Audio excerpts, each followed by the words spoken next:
Begin afresh every morning. Devotional thoughts for women.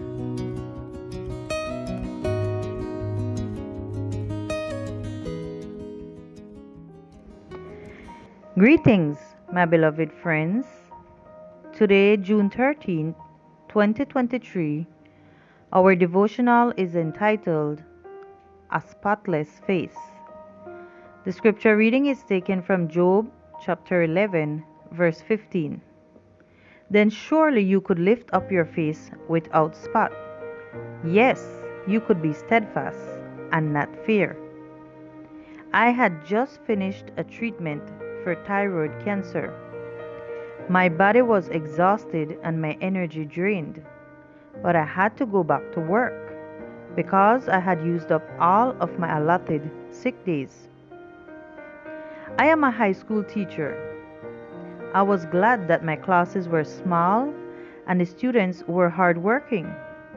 But then suddenly they sent me to teach at another school that was on the other side of the city.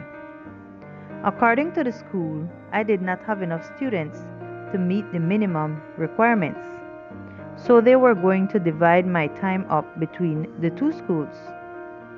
I was literally hanging onto the walls to leave the building and reach my car. I knew that this new trial was coming from the enemy, and I promised myself that I would keep my head high without showing any fear. I sang as I drove, and though my tears were flowing, I repeated out loud in the car, "Lord, I trust in you." There were other difficulties, such as not having my own classroom and having to go up the 3 flights of stairs in my fragile state of health, as just 2 examples.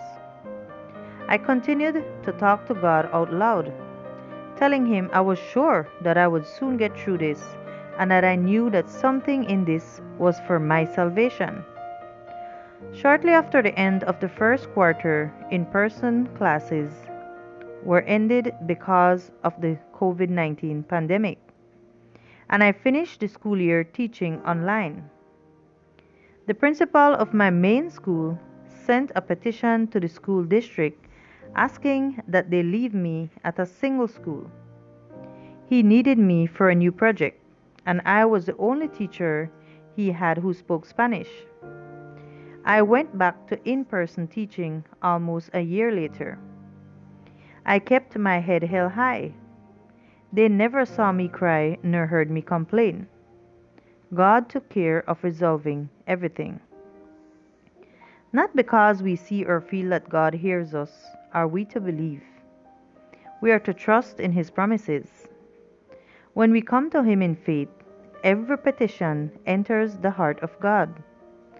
When we have asked for His blessing, we should believe that we receive it and thank Him that we have received it.